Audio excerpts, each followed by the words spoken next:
God bless ALEC. Thank you so much for inviting me to speak at your 2015 annual conference. Let me apologize for not being able to join you there today. I wish I was with you. I understand that one of the themes of this conference is it's a great time to be at ALEC.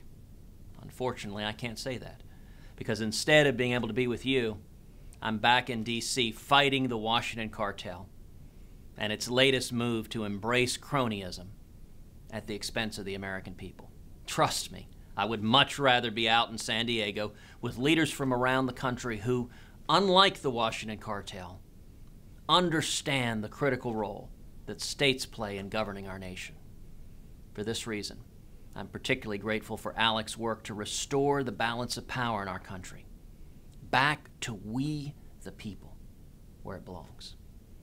But unfortunately, that's not how Washington sees it. Instead of standing up to the Washington cartel and saying enough is enough, Republican leadership in Congress appears to be once again caving to the pressure of big business and their lobbyists on K Street. This week, the Senate had the opportunity to do what it does best, absolutely nothing. But instead, leadership seems to have decided to try to resuscitate one of the worst examples of corporate corruption and welfare and cronyism that our nation has ever seen. On June 30th of this year, we had a victory for conservative principles. The Export-Import Bank expired. And guess what? The sky didn't fall. It was a good day for all Americans, for hardworking taxpayers who are on the hook for hundreds of billions of dollars in loan guarantees given out to a handful of giant corporations who write campaign checks to both Republicans and Democrats. But one thing I've certainly learned during my time in Washington is there's no such thing as a permanent victory or a permanent defeat. When Republicans won election last November, many were optimistic about the opportunities we had to rein in this lawless administration. But instead of taking on the Obama administration, Senate leadership has time and time again caved to the president and handed the Washington cartel everything it wants on a silver platter. Our country is at a turning point. When American families, when small businesses, when the most vulnerable among us are hurting, Washington has shown a tendency to jump to action, but not to help those who need it most. Washington is looking for solutions for Washington. Time and time again, Washington isn't interested in solutions that empower citizens across the nation to succeed. That's why your work in the states is so important. Again, I applaud you for all you do in the 50 states. Your efforts play a critical role in reining in the overreaching acts of the federal government and work to restore the balance of federalism, which is essential to the proper functioning of our nation. And for those efforts, I sincerely thank you. The only way we can make D.C. listen is with leaders like you who stand up to the heavy hand of government. We have battles we're waging right now that matter. We are fighting right now to bring accountability to Planned Parenthood. Every one of us has seen those horrific videos of Planned Parenthood senior officials callously, heartlessly bargaining over the prices as they sell the body parts of unborn children, sipping their wine and saying they want to sell so many body parts that they can buy a Lamborghini. I've encouraged every American, watch those videos. Watch those horrifying, gruesome videos and ask, are those my values? Those Planned Parenthood officials and Planned Parenthood as a whole needs to be investigated by fair, impartial law enforcement. Those videos, on the face of it, they are admitting to what appear to be multiple felonies. If the U.S. Department of Justice had any credibility, if it wasn't simply a partisan arm of the DNC, the Department of Justice would investigate Planned Parenthood and those officials for violating federal criminal law. Thankfully, a number of states across this country have opened up state investigations. Local DAs have opened local investigations. We need to investigate and fully prosecute Planned Parenthood and every official within it to the extent they are committing felonies and violating federal criminal law. Likewise, when it comes to amnesty.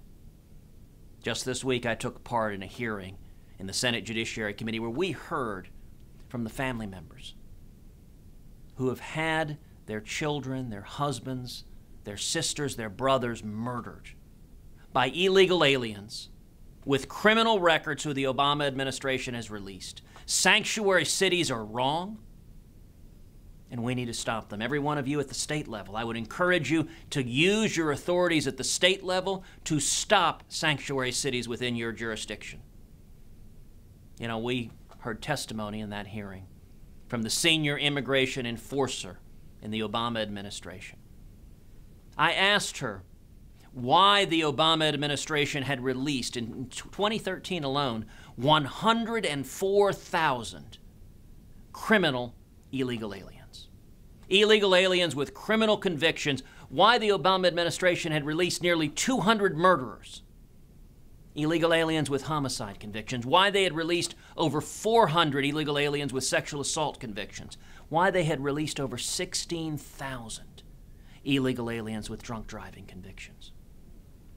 The Obama administration had no good answer to that. I asked them, how many murderers did the administration release yesterday?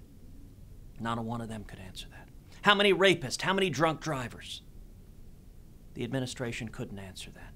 That is fundamentally contrary to rule of law. It doesn't make any sense. And we need to stand up and secure our borders and stop the lawlessness of the Obama administration. You want something the Senate should be focused on instead of corporate welfare? How about denying taxpayer funding to Planned Parenthood? I've introduced legislation to do just that.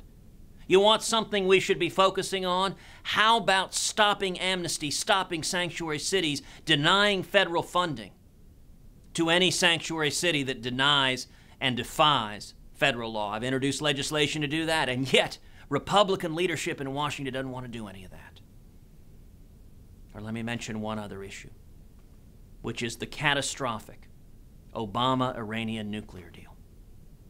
In my view, the single greatest national security threat facing the United States of America is the threat of a nuclear Iran. If this deal goes through, over $100 billion will flow to Iran. Number one, they will use that to fund Hamas, to fund Hezbollah, to fund the Houthis. Iran is today the leading state sponsor of terrorism in the world.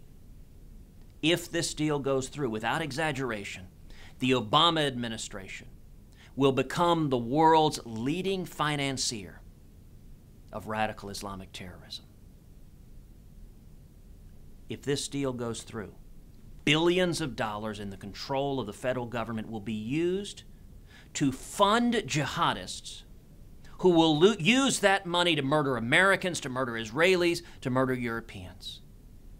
It makes absolutely no sense, and this deal only accelerates the chances of Iran acquiring nuclear weapons. If Iran acquires a nuclear weapon, I agree with Prime Minister Netanyahu that it is an existential threat to the nation of Israel. As I've joked before, when he says existential, he doesn't mean a Frenchman in a black beret chain smoking. He means it goes to the very existence of the nation of Israel. And there is a reason that Iran refers to Israel as the little Satan and America as the great Satan. In the midst of negotiating this deal, the supreme leader, the Ayatollah Khamenei, led thousands of Iranians chanting, "Death to America," while they burned American flags and Israeli flags. Over the next 60 days, Congress is going to be debating this Iranian nuclear deal. I'm going to be spending my time trying to energize and mobilize millions of Americans to light up the phone to your members of Congress saying, stop this catastrophic deal. In particular, we need folks to call Democrats. Democrats, and urge them, on this issue, you have a choice.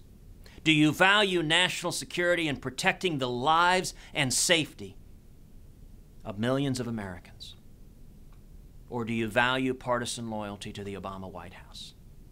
The only hope of stopping this deal is for the American people to melt down the phone lines and say, it makes no sense to allow a nation that chants death to America under the control of a radical Islamic religious zealot to have a weapon that would allow him to murder millions of Americans in a flash of light.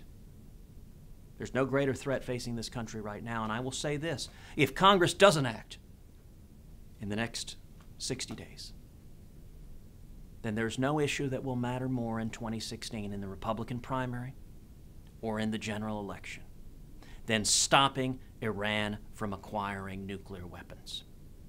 We need a Republican nominee for president who can stand on the debate stage next to Hillary Clinton and make absolutely clear this election is about the safety and security both of the nation of Israel, but also especially of the United States of America, and that a vote for Hillary Clinton will be a vote for allowing the Ayatollah to have nuclear weapons that he could use to murder millions of Israelis, millions of Europeans, or millions of Americans.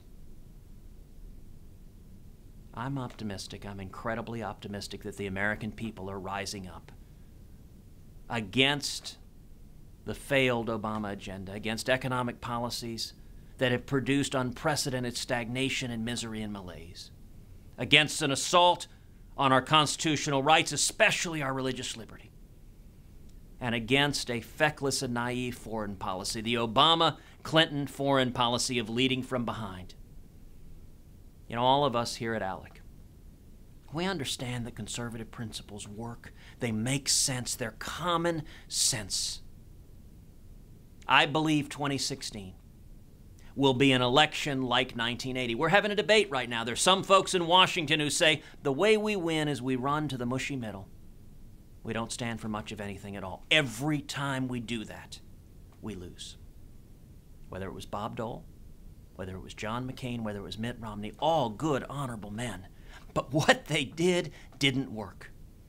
I agree with Ronald Reagan. The way we win in 2016 is we paint in bold colors, not pale pastels. We come together, we energize millions of courageous conservatives, a grassroots movement from the people, to get back to the principles that made America great. That's what y'all do every day in the states in ALEC.